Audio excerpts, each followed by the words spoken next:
রাতের অন্ধকার চারপাশ ঘনীভূত হয়েছে অনেক আগে। আকাশের চাঁদটা তখন তার পূর্ণ যৌবন হারিয়ে এক ফালি চিকন রেখায় পরিণত হয়েছে। চারপাশে শুধু অন্ধকার আর নিস্তব্ধতা বিরাজ করছে।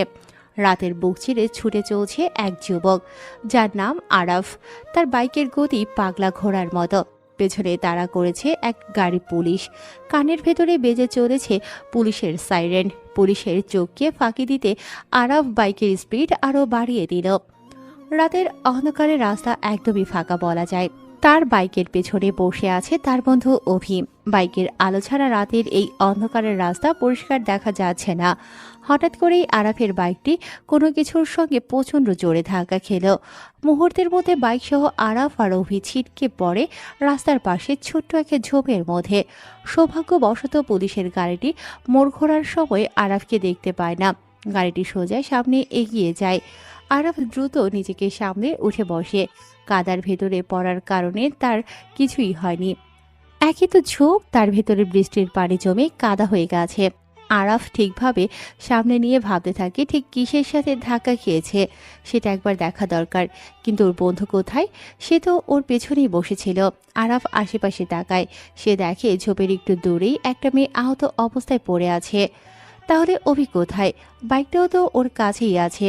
আরাফ অভিকে কোথাও দেখতে না পেয়ে কিছুটা দুশ্চিন্তায় পড়ে। সে উঠতে যাবে এমন সময় হঠাৎ করেই তার কাঁধে কেউ একজন হাত রাখে। আরাফ মুহূর্তের মধ্যে পকেট থেকে পিস্তল বের করে সেটা শক্ত করে ধরে।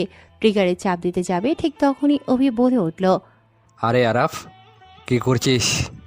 আমি অবি। আরাফ পিস্তল নামিয়ে নেয়। যাক, অভি তাহলে ঠিক আছে। আরাফ বলল, চোরের মতো চুপচাপ কেন? আর কোথায় ছিলি? অভি কিছুটা এগিয়ে এসে বলল, আমি পিছনে ছিলাম, তাই বেশি দূরে উড়ে গেছিলাম।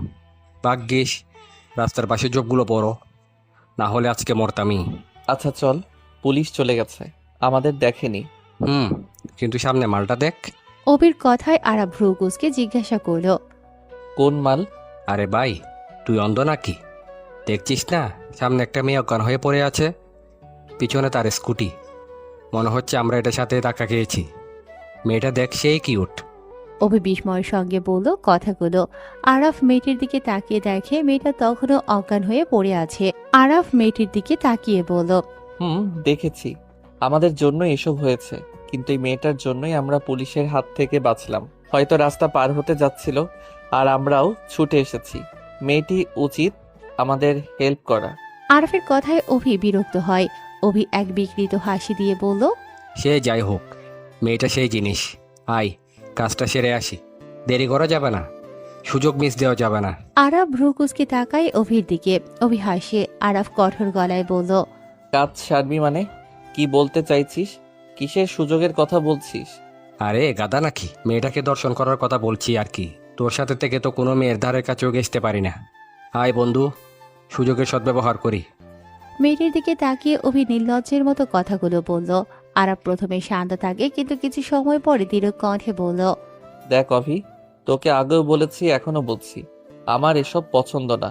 আর আমার অপছন্দের কোনো কাজ করলে তার পরিণাম কিন্তু ভালো হয় না। বন্ধু বলে তোকে সাবধান করছি, কোনো মেয়ের সাথে সুযোগের ব্যবহার আমি করি না। আরাফের কথায় অভি যেন আরো বিরক্ত হয়। অভি আরাফের কথায় কর্ণপাত একদমই না করে বলল, বাই, এত কিছু জানি না আমি। তোর ভালো না লাগলে থাক, আমি পারবো না। চললাম মেয়েটাকে কে দিতে। হা হা হা। এই বলে অভি মেয়েটির কাছে যায়। আরাফ তাকে বারণ করার আগেই অভি মেয়েটির বুক থেকে ওড়না সরিয়ে নিল। তারপর মেয়েটির ঠোঁটে অভি চুমু খেতে যাবে ঠিক তখনই আরাফ অভির কাট টেনে ধরে। আরাফ আবারও শান্ত গলায় বলে, দেখ অভি, এসব বাদ দে, মেয়েটা এখনো অজ্ঞান হয়ে আছে। অভি সরে না, এক ধাক্কাতে আরাফকে সরিয়ে দেয়। অভি মেয়েটার পেটে হাত রাখে। আরাফ উঠে দাঁড়ায়, কোমর থেকে একটি ছুরি বের করে অভির গলায় এক পোঁচ দেয়। আরাফ অভির গলা কেটে যায়। অভি ছিটকে পড়ে ছটফট করতে করতে বলল, এটা তুই কি করলি? আমি তোর বন্ধু হই, তুই এটা? অভি আর কিছু বলতে পারে না। আরাফ এক শীতল হাসি দিয়ে বলল, সরি রে, কি বললি বুঝতে পারছি না। তবে তোকে তো আগেই বলেছিলাম এসব আমার পছন্দ না। তুই আমাকে চিনিস না, আমার মনে মায়া দয়া কম, জানিস না? আমি তো অসহায়দের সুযোগ নেই না। অভির শ্বাস বন্ধ হতে শুরু করে। আরাফ কথাগুলো বলে অভির গলা পা দিয়ে চেপে ধরে।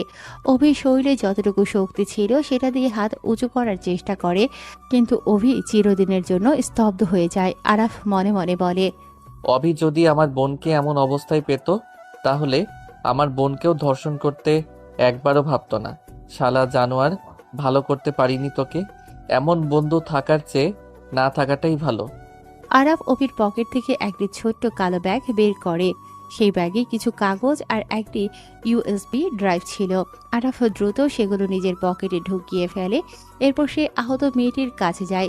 মেয়েটি তখনও অজ্ঞান। আরাফ তাকে কাঁধে তুলে নিয়ে ঝোপের আরো গভীরে চলে গেল।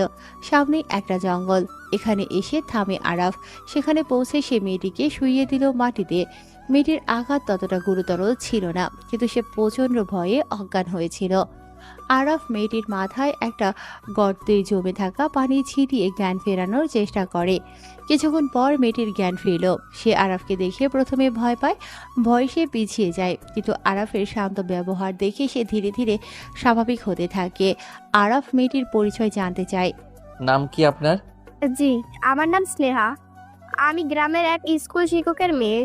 কিছু দুষ্কৃতিকারী আমাকে অপহরণ করার জন্য তাড়া করেছিল। আমি ভয়ে পালাচ্ছিলাম। তারপর একটা বাইকের সাথে ধাক্কা খেয়ে পড়ে যাই। আর কিছু মনে নেই। কিন্তু আপনি কে? আমি আরাফ। আমার বাইকের সাথেই ধাক্কা লাগে আপনার স্কুটির। তারপর আমার বন্ধু আপনাকে দেখে ধর্ষণ করতে আসে। আমি তাকে মেরে ফেলেছি। ভয় পাবেন না, আপনি এখন একদমই সেভ আছেন। কিন্তু আমি কোথায়?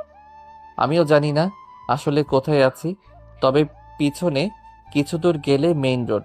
আপনাকে আমি গাড়ি ঠিক করে পৌঁছে দেবার ব্যবস্থা করছি।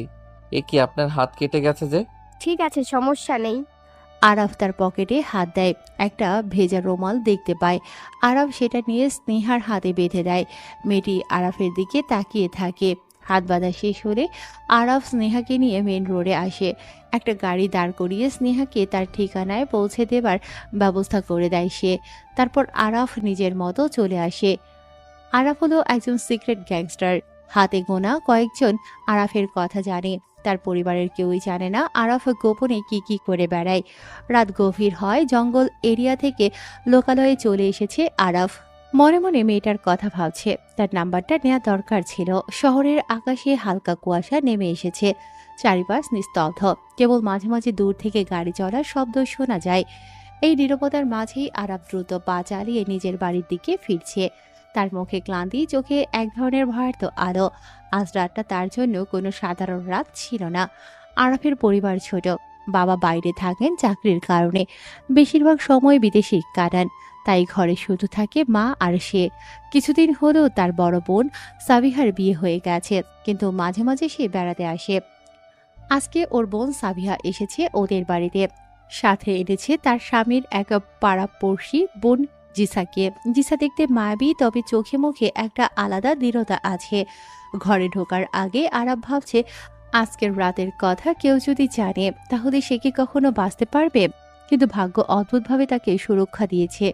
বাড়ির দরজা নিঃশব্দে ঠেলে ভেতরে ঢুকতেই সামনে উপস্থিত হলো তার বোন সাবিহা। কোনো কিছু বোঝার আগে সাবিহা তার কান চেপে ধরে টেনে নিয়ে গেল বসার ঘরে। কোথা থেকে আসছিস এত রাতে? সাবিহার কণ্ঠ রাগে কাঁপছে। বড় হয়েও আরাফের কান টেনে ধরে সে। আরাফ বলে, ছাড়, কি করছিস? লাগছে তো। কোথায় ছিলি বান্দর? তোর ফোনও বন্ধ থাকে কেন? আরাফ যন্ত্রণায় চিৎকার করে উঠল। সামনে বসে আছে জিসা। তার কৌতূহলী চোখ দুটো স্থির হয়ে আছে আরাফের দিকে, যেন বোঝার চেষ্টা করছে এ ছেলে আসলেই কেমন।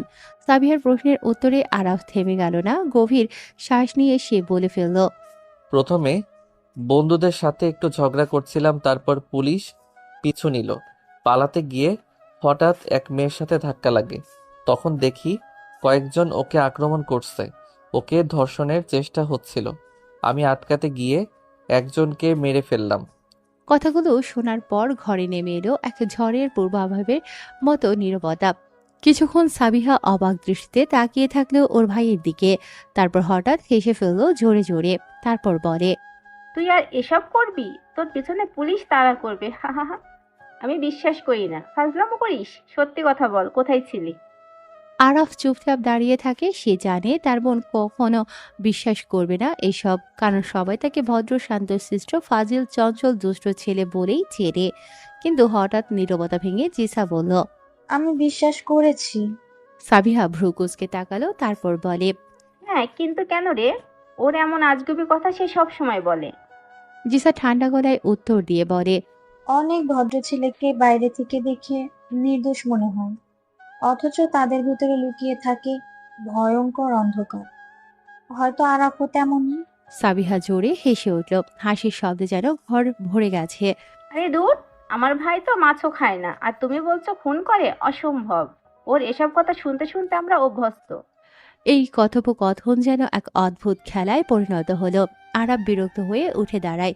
তার চোখে রাগ, ক্লান্তি আর অজানা ভয় মিশে আছে। সে বলে, জি স্যার, তুমি আমাকে আপনি বলে সম্বোধন করবে, আর কখনো নাম ধরে ডাকবে না। আমি তোমার থেকে বড়। কেন রে, তুই আমাকে আপনি বলিস? আমাকেও তো আপনি বলা উচিত, আমি তো তোর বড়। তুই বুঝিস না আপু, ভালোবাসা আর সম্পর্ক আলাদা। এখানে বিষয়টা অন্য। তাছাড়া একটা বিষয় হলো, যে ভালোবাসে সে তুমি করে বলতে পারে, মানে কাছে আসতে পারে। আরাফ এটা বলেই জিসার দিকে তাকায়। বাঁকা একটা হাসি দেয়। জিসা অনেক ছোট, তবে আরাফকে সে পছন্দ করে। আরাফের টোপে পা দিয়ে হঠাৎ করে জিসা হেসে বলে, আমি ভালোবাসি আরাফকে। কথাটা এমনভাবে বলল যেন সেটা সত্যি না মজা বোঝা গেল না। আরাফ বিরক্ত হয়ে রুমে চলে যায়। সাবিহাও বুঝছে দুটোই দুষ্টুমি করছে। তার হাতের কবজিতে লালচে কাটা দাগ, কাপড়ে ঢাকা ছিল। কেউ টের পায়নি। রুমে ঢুকে দরজা বন্ধ করে সে চেয়ারে বসে টেবিলে রাখা কিছু ছবি তার দৃষ্টি কাড়ে। সব ছবি মেয়েদের। আরাফের বিয়ের জন্য ওর মা সংগ্রহ করে রেখেছে। আরাফ একে একে দেখতে থাকে। সিগারেটের ধরালো সে। হঠাৎ একটা ছবি দেখে তার চোখ আটকে গেল। তার হাত থেকে সিগারেট পড়ে গেল মেঝেতে। ছবিটা সেই মেয়ের যাকে কিছুক্ষণ আগে সে অভির থেকে বাঁচিয়েছে। নিজের রুমালটা তার হাতে বেঁধে দিয়েছে, মানে মেয়েটা স্নেহা। মুহূর্তে তার শরীর কেঁপে উঠল স্নেহার কথা মনে পড়তেই। এটা কেমন করে সম্ভব? সেই মেয়ে যে বিট্টুর মুখ থেকে বেঁচে ফিরল, তার ছবি কিভাবে এখানে এলো, বা তার মা কোথায় পেল? ঠিক তখন দরজায় টোকা পড়ে। আরাফ সিগারেটের অংশ তুলে জানালা দিয়ে ফেলে দেয়। রুম স্প্রে করে শার্ট ঠিক করে নেয়। তারপর দরজা খুলে দিতেই ওর মা ভিতরে এলেন। ছবিগুলোর দিকে তাকিয়ে ওর মা বলে, দেখ তো, কিছু ছবি এনেছি, তোকে বিয়ে করতে হবে। আমি ভালো নেই, অসুস্থ লাগছে শরীর, বেশি দিন হয়তো। উফ মা। আচ্ছা, সাবিয়াও তো সংসার নিয়ে ব্যস্ত। তুই যদি ঘর না বাঁধিস আমার চোখের সামনে, আমি শান্তি পাবো না। আরাফ কিছু বলল না, শুধু মাথা নিচু করে বসে রইল। তার মা চলে গেলে সে আবার স্নেহার ছবিটার দিকে তাকালো। স্নেহার চেহারাটা ভাসে। মেয়েটির চোখে ভয়, লজ্জা আর অদ্ভুত কষ্টের ছাপ, যেন ছবির ভেতর থেকে তাকিয়ে আছে তার দিকে। তার বুক ধকধক করে উঠল। কি হবে এখন? মনে সেই দৃশ্য, পুলিশের সাইরেন, ধাওয়া, মেয়েটির চিৎকার আর নিজের হাতে তার বন্ধুকে হত্যা করার দৃশ্য। রক্তের লাল দাগ যেন আবার চোখের সামনে ভেসে উঠল। কিন্তু এর সাথে নতুন প্রশ্ন জুড়ে গেল। এই মেয়ে আসলে কে? তার সাথে আরাফের সম্পর্ক কোথায় গাঁথা?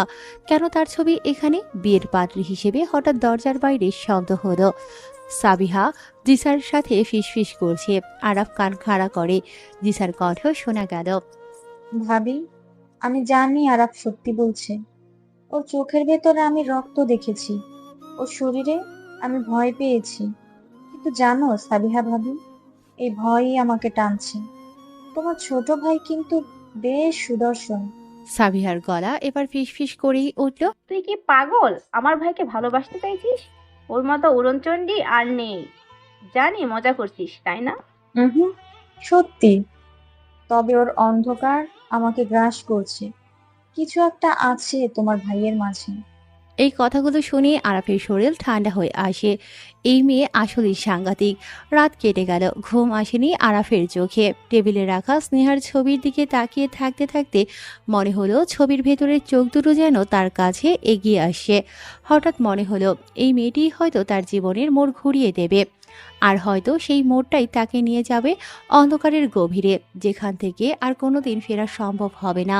সকালবেলা শহরের রাস্তাগুলো তখনও পুরোপুরি লোকজনে জমজমাট হয়নি। হালকা কুয়াশা ভেসে বেড়াচ্ছে, গলিপথের দোকানগুলো একে একে শাটার তুলছে। পাখির ডাক, চায়ের দোকানের ঘ্যাস বর্নারের শব্দ আর মাঝে মধ্যে বাসের হর্ন, সব মিলিয়ে শহর জেগে উঠেছে। আরাব সেই সকালের ভিড়ে একা বাইক নিয়ে বের হয়েছে। সারা রাত ঘুমোয়নি। স্নেহার ছবিটার দিকে তাকিয়ে থেকেছে সে।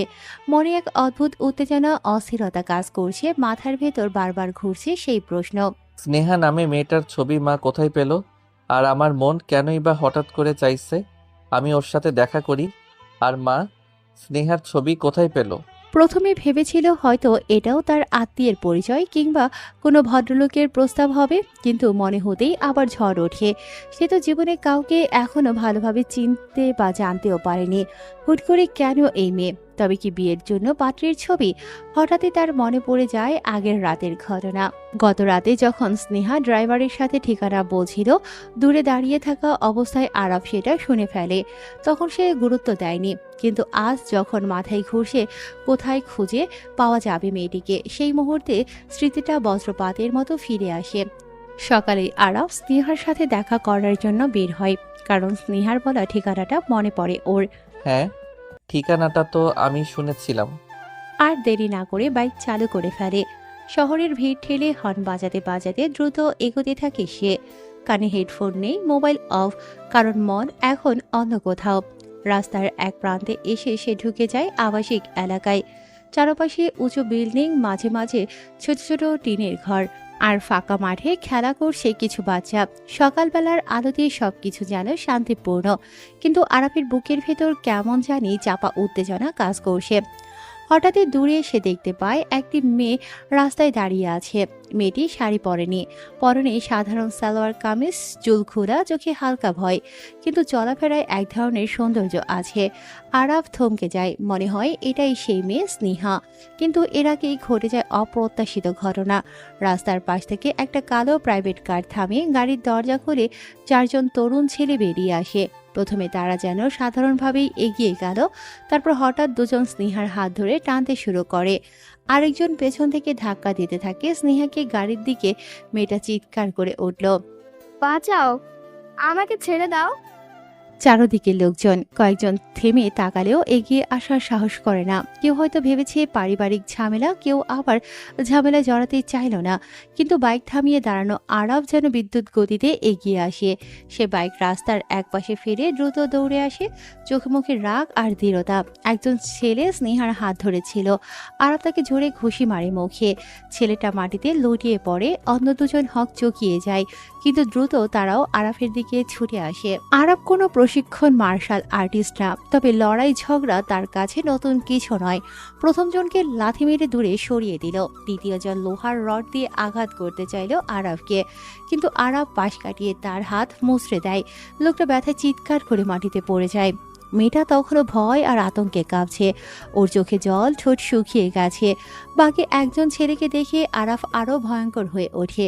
সে এসে আরাফকে ধাক্কা দিতে চাইল, কিন্তু আরাফ তার কলার ধরে আশ্রয় ফেলল গাড়ির দরজায়। ঢং শব্দে লোহার দরজা দিয়ে যায়। চারজনের সবাই তখন ছত্রভঙ্গ হয়ে গেছে, কেউ পালালেও কেউ আবার ব্যথার গড়াগড়ি খাচ্ছে। রাস্তার লোকজন দূর থেকে তাকিয়ে দেখছে সবকিছু, অনেকে ফিসফিস করছে, কে এই ছেলেটা?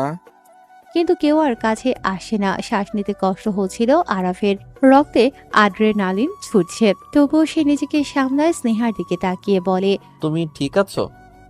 গভীর কণ্ঠে জিজ্ঞেস করে আরাফ। স্নেহা কিছু বলতে পারে না, শুধু মাথা নাড়ে।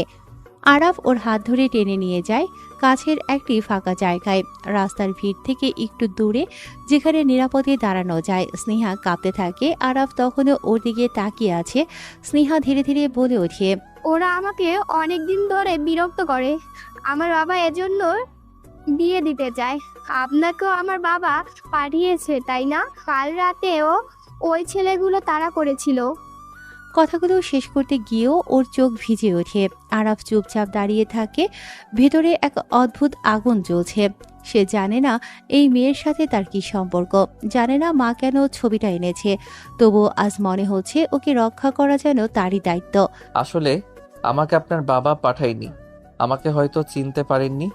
গত রাতে আমি আপনাকে বাঁচালাম। স্নেহা তাকায় আরাফের দিকে। রাস্তার পাশে তখনও কালো গাড়িটা দাঁড়িয়ে, কিন্তু ছেলেগুলো ভয়ে পালিয়ে গেছে। গাড়ির কাছে কেউ আর ফিরে আসেনি। আস্তে আস্তে চারপাশে জমে ওঠা ভিড় ভাঙতে থাকে। লোকজন নিজেদের কাজে ফিরে যায় যেন কিছুই ঘটেনি। শহরের মানুষ এভাবেই অভ্যস্ত। কিছুক্ষণের জন্য হইচই, তারপর আবার নিস্তব্ধতা। স্নেহা একটু সাহস সঞ্চয় করে আরাফের দিকে তাকায়। তুমি তুমি আমাকে আবার বাঁচালে, ধন্যবাদ। যদি তুমি না থাকতে। কথাটা শেষ করার আগেই আরাফ হাত তুলে থামায়। থাক, এসব পরে হবে। এখন তুমি আগে নিরাপদে বাড়ি যাও। রাস্তার এক কোণে দাঁড়িয়ে তখনও কাঁপছে স্নেহা। কিছুক্ষণ আগেই আরাফ তাকে বাঁচিয়েছে 4 জন দুর্বৃত্তের হাত থেকে। চারপাশের লোকজন কেউ আর নেই। স্নেহার চোখে তখনও আতঙ্ক। আরাফ স্নেহার দিকে তাকিয়ে আছে, মনে হচ্ছে মেয়েটা যেন নিজের সঙ্গে নিজেরই যুদ্ধ করছে। হঠাৎই স্নেহা ভাঙা গলায় বলে উঠল, কিসের বাড়ি? এই ছেলেদের লিডারকে পেলে যে কি করব? এদের লিডারকে এখনো দেখিনি। আমি জানি বাবা তার সাথেই বিয়ে দিতে চায় আমাকে। এজন্য আমি সকালে বের হয়েছিলাম চলে যাবার জন্য। গাড়ি না পেয়ে হাঁটছিলাম।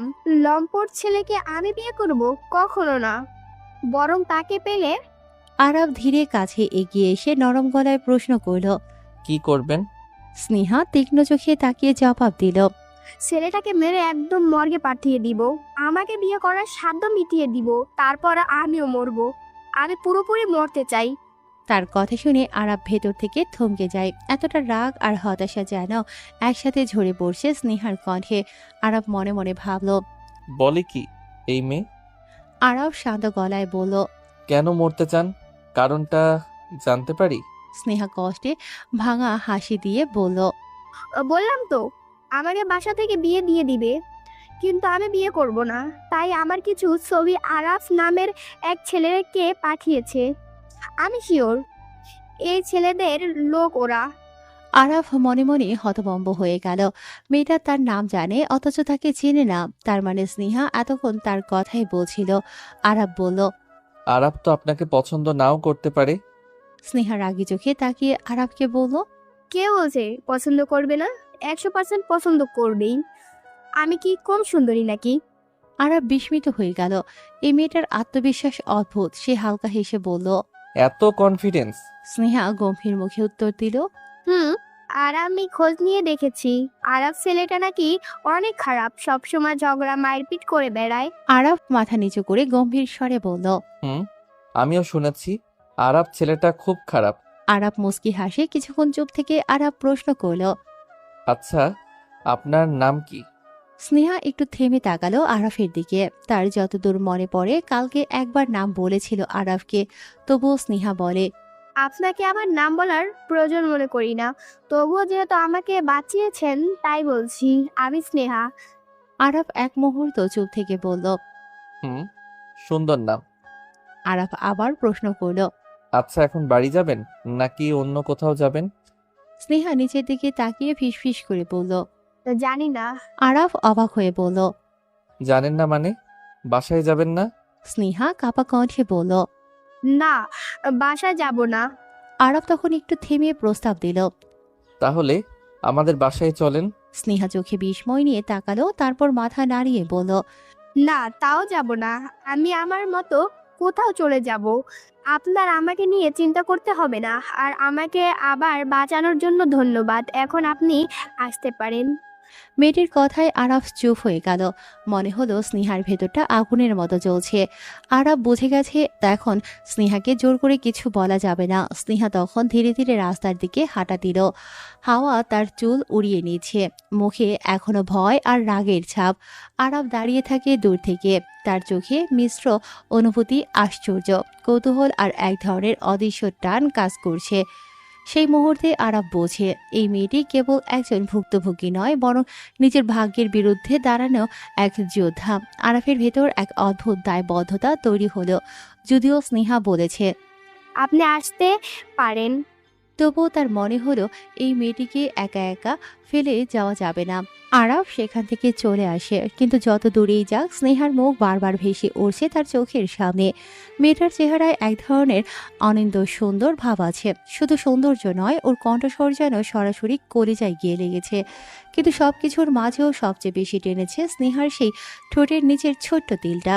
আরাফের অদ্ভুতভাবে মনে গেঁথে গেছে সেই দৃশ্য। বাসায় ফিরে আরাফ আসে তার মায়ের কাছে, খানিকটা দ্বিধা নিয়ে বলল, আম্মু, একটা কথা বলি। তুমি যে মেয়েটার ছবি মানে স্নেহার ছবি এনেছো না, ওকে আমার খুব ভালো লেগেছে। কিন্তু আমি কিছু না বলা পর্যন্ত তোমরা ওর বাসায় বা ওর কাছে কিছুই বলবে না, ওকে? বিয়ে করলে ওই মেয়েটাকে করব। কখন কি করবা সেটা আমি বলে দেব। মা খুশি হয়ে মৃদু হাসি মাথা নাড়িয়ে বলল, ওকে বাবা, আমি কিছু বলবো না, তুই না বলা অবধি। কথাটা শুনে এক অদ্ভুত স্বস্তি পেল আরাফ। মনে হচ্ছে নিজের মনের ভেতরে লুকোনো গোপন অনুভূতিটা কারোর সাথে ভাগ করলো।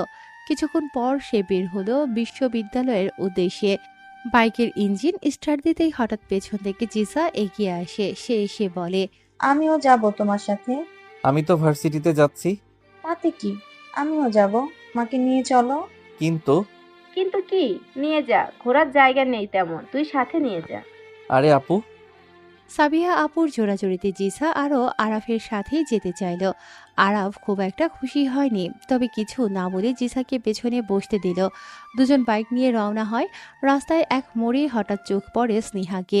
ওর বাবা তাকে বাসায় নিয়ে যাচ্ছে, মানে স্নেহাকে তার বাবা গাড়িতে ওঠাচ্ছে। স্নেহার কোথায় আছে সেই ঠিকানা স্নেহার বাবার ফোনে আননোন নাম্বার থেকে মেসেজ করে দেয় আরাফ, কারণ আরাফের লোক স্নেহার পিছু নিয়েছিল। আরাফকে স্নেহার বাবা দেখতে না পেলেও স্নেহা স্পষ্টই তাকিয়েছিল তার দিকে। সেই দৃষ্টি ছিল কিছুটা বিস্মিত, কিছুটা অভিমানী। আরাফের মন বলল স্নেহা হয়তো ভেবেছে বাইকের পেছনে বসা জিসাই তার প্রেমিকা। আর সেই ভুল বোঝাবুঝির অনুভূতি বুকের ভেতর হালকা খোঁচা মেরে গেল আরাফের। স্নেহা চুপচাপ গাড়িতে বসে। ওদিকে আরাফ বিশ্ববিদ্যালয়ের গেটে ঢুকতেই হইচই শুরু হলো। ছেলেরা লাফালাফি করে আরাফকে দেখে অভ্যর্থনা জানাচ্ছে। কারো চোখে গর্ব, কারো চোখে উচ্ছ্বাস, যেন আরাফ তাদের নিজস্ব নেতা। পেছনে বসা জিসা অবাক হয়ে বলল, এই, তুমি কে গো? তোমাকে দেখে সবাই ছাগলের 3 নাম্বার বাচ্চার মতো লাফাচ্ছে কেন? আরাফ হেসে জবাব দিল। তোমার মতো কিউট মেয়ে আমার পিছনে বসেছে তো তাই। জিসা অবাক হয়ে হাসলো। মা, তাই? জিসা ব্যাগ থেকে আয়না বের করে মুখের মেকআপ ঠিক করতে থাকে। চারপাশের কোলাহলের মাঝেই যেন নিজের জগতে ডুবে গেল আরাফ। হঠাৎ নাইম নামের একটা ছেলে আসে আরাফের কাছে। ভাই, অনেক দিন পর আসলেন আজ। প্রধান শিক্ষক রুমে আপনাকে ডাকছে, কিসের যেন বিচার বসেছে। কিছুক্ষণ পর সবাই একত্রিত হলো বিশ্ববিদ্যালয়ের প্রধানের ডাকা বিচারের আসরে। একজন ছেলে নাম সৈকত কয়েকদিন ধরে বিশ্ববিদ্যালয়ের এক মেয়েকে টিস করছিল। প্রভাবশালী পরিবারের সন্তান হওয়ায় কেউ কিছু বলার সাহস পায়নি, কিন্তু আজ বিষয়টা সরাসরি প্রধানের সামনে চলে এলো, তাই বিচার বসেছে। সৈকতকে আনা হলো সবার সামনে। প্রধান কঠোর গলায় বললেন, তোমার বাবাকে ফোন করো, একে আসতে হবে। তুমি দিন দিন অনেক বেড়েছ, যারে পারছো তাকেই বাজে কথা শোনাচ্ছ। সৈকত ঠোঁট বাঁকিয়ে তার ছেলের ভঙ্গিতে জবাব দিল, বাবাকে ফোন করার দরকার নাই, টাকার হিসাবটা বলেন, আমি দিয়ে যাচ্ছি। কথাটা শোনার সাথে সাথে আরাফের মেজাজ গরম হয়ে যায়, তবে সে ঠান্ডা গলায় বলল, তোমার বাবাকে ফোন দাও। তুমি মেয়েদের টিস করছো, তোমার বাবাকে তা জানানো দরকার। সৈকত হাসতে হাসতে তাকালো আরাফের দিকে, তারপর জোর গলাতে বলে, ফোন দেব না তো কি করবে? আরাফের শরীর কেঁপে উঠল রাগে। এত অবজ্ঞা, এত উদ্ধত্ত কোনোভাবেই আর সহ্য করতে পারল না সে। মুহূর্তের মধ্যে দাঁড়িয়ে চেয়ার হাতে তুলে সৈকতকে এমন আঘাত করল যে সে হোঁচট খেয়ে পড়ে গেল সামনে। শিক্ষকরা হতভম্ব হয়ে গেলেও আরাফের রাগ থামল না। সে সৈকতকে টেনে হিস্ট্রে রুম থেকে বের করতে থাকে। একের পর এক ঘুষি লাথি মারতে থাকে। সৈকত প্রতিরোধ করার চেষ্টা করলেও ব্যর্থ হয়। আরাফের এমন কাণ্ডে ওর বন্ধুদেরও রক্ত গরম হয়ে গেল। তারাও ঝাঁপিয়ে পড়ে সৈকতের উপর। চেয়ারের আঘাত, মুঠির ঘা সব মিলে চারপাশে যেন বিশৃঙ্খলার সৃষ্টি হয়।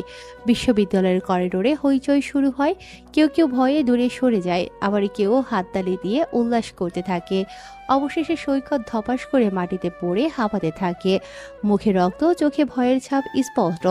তবুও তার অধ্যত্ত একটু কমেনি। দাঁত চেপে বলল, তোমরা ভেবেছো এভাবে পার পেয়ে যাবে? আমি আমার কাকাকে ডাকবো, তখন বুঝবে কার সাথে লাগতে এসেছো। বাবার কথা তো পরে।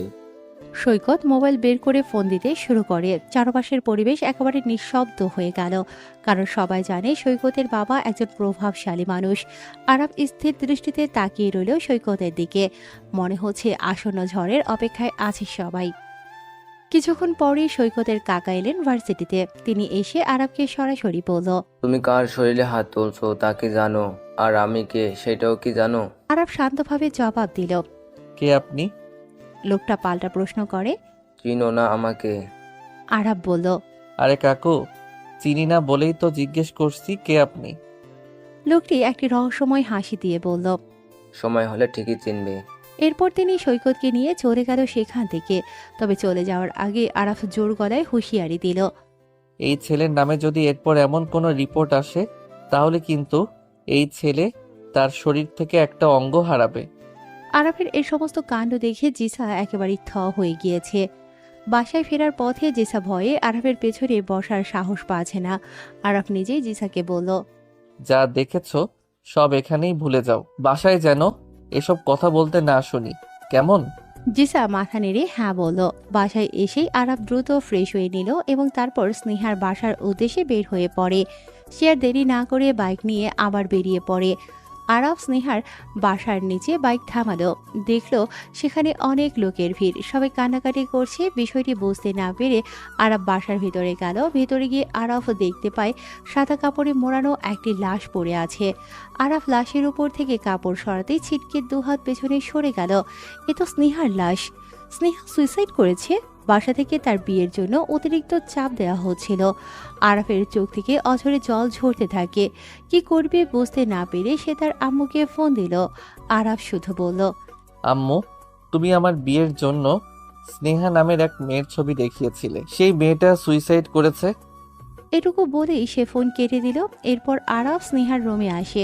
স্নেহার বিছানার উপরে সে দুটি চিরকুট দেখতে পায়। একটি চিরকুট সে লিখেছে, বাসা থেকে বিয়ের জন্য বেশি চাপ দেওয়ার কথা। অন্য চিরকুটে লেখা ছিল, আরাপ একটা বকাটে ছেলে। আরাপকে আমি কখনো মেনে নিতে পারবো না। আমার জীবন নিয়ে অন্যেরা কেন এমন করছে, আমার ভালো লাগে না এগুলি। আর আরাফকে আমি চিনি, কিন্তু না চেনার ভান করেছিলাম এতদিন। লেখাটি পড়ে আরাফ নিজেকেই নিজে ঘৃণা করতে শুরু করে।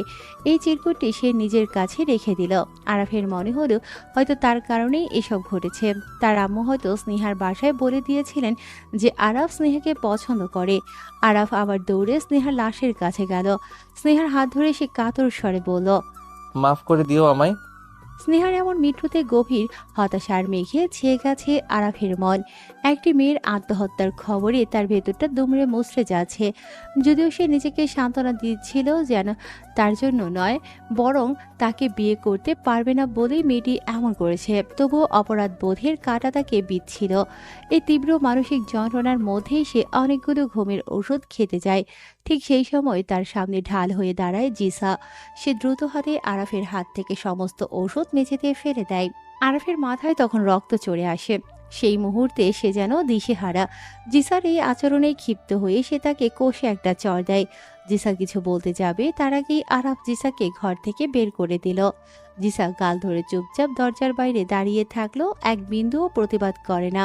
আরাফ তীব্র গলায় জিসাকে বলল, তুমি কালকেই তোমার বাসায় চলে যাবে, আমার ধারে কাছে যেন তোমাকে না দেখি। তার মেজাজ তখন পুরো অগ্নিশর্মা হয়ে গেছে। এই ঘটনার পর আরাফ যেন এক নতুন প্রতিজ্ঞা করে ফেলল। বিয়ে তো দূরের কথা, সে আর প্রেম পর্যন্ত করবে না।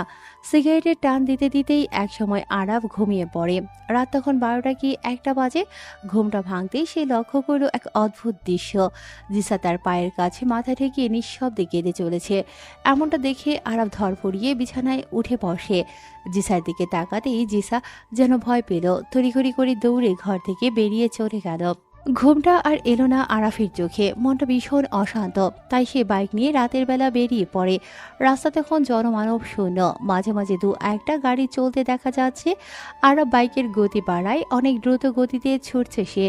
হঠাৎই আরাফ রাস্তার পাশে এক বৃদ্ধ লোককে শুয়ে থাকতে দেখে। লোকটা শীতে কাঁপছে। আরাম বাইক থামিয়ে লোকটির কাছে আসে, দেখে এই রাতে শীতের লোকটার গায়ে কিছুই নেই, খালি গায়ে তিনি শুয়ে আছে। আশেপাশে সব দোকান বন্ধ, খোলা কিছু পেল না আরাফ। তাই সে আর দেরি না করে নিজের শরীর থেকে শার্ট খুলে লোকটির গায়ে সাবধানে জড়িয়ে দিল। তারপর সেখান থেকে চলে আসে আরাফ। কিন্তু কিছু দূর যেতেই দুজন লোকের উপস্থিতি টের পায় সে। রাস্তার পাশে জঙ্গলের ভিতরে এত রাতে কে বা কারা থাকতে পারে, এই কৌতূহলে আরাফ সামনে এগিয়ে গেল। সে এগিয়ে যেতেই যে দৃশ্য সে দেখল তা অন্তত দৃষ্টিকটু। এক ছেলে ও এক মেয়ে সম্পূর্ণ উলঙ্গ অবস্থায় অশ্লীলতায় ব্যস্ত। আরাফকে দেখে তার দ্রুত কাপড় পরে নিল। ছেলেটা আরাফের দিকে এগিয়ে এসে উদ্ধত স্বরে জিজ্ঞেস করল। এই কে রে তুই? আরাফ পাল্টা জানতে চাইল, ওরা কে? আর ওই মেয়েটা কি লাগে তোর? ছেলেটা জবাব দিল। আমার জেদ। আর তুই কে সেটা বল। আরাফ বলল। বিয়ের আগে এসব করছিস? আরাফ কথাটা বলেই দ্রুত দুজনের ছবি তুলে সেখান থেকে চলে আসার জন্য পা বাড়ায়, কিন্তু ছেলেটা পেছন থেকে আরাফকে ধাক্কা দিয়ে ফেলে দিল। এটা ছিল ছেলেটির বিশাল বড় ভুল। আরাফের এমনিতেই মেজাজ খারাপ ছিল, সে বেশি কিছু না বলে চলে আসতে চেয়েছিল, কিন্তু এখন আর উপায় নেই। আরাফ ঘুরে ছেলেটার মুখে জোরে একটা ঘুষি দেয়, ছেলেটা পড়ে যায় মাটিতে। আরাফ ছেলেটির নাকে কয়েকটি ঘুষি মারতেই ছেলেটি জ্ঞান হারায়। এরপর আরাফ মেয়েটির দিকে তাকালো। মেয়েটি তখন ভয়ে কাঁপছে। আরাফ মেয়েটির চুল ধরে টেনে বুকে এক লাথি মেরে কঠিন কণ্ঠে জিজ্ঞেস করে। তোদের বিয়ে হয়েছে? মেয়েটি ভয়ে ভয়ে বলল, না। আরাফ জানতে চাইল, তুই তো মুসলিম, তাই না? তোর তো বেঁচে থাকারই অধিকার নেই, জেনা করেছিস তুই। মেয়েটি কান্নাজড়িত কণ্ঠে বলল, প্লিজ আমাকে মাফ করে দেন, আর এমন হবে না। আরাফ বলল, আমি মাফ করার কেউ না, তোর বাসার ঠিকানা দে। মেয়েটি প্রথমে ঠিকানা দিতে না চাইলেও আরাফের চর থাপ্পড়ের মুখে শেষ পর্যন্ত ঠিকানা দিতে বাধ্য হলো।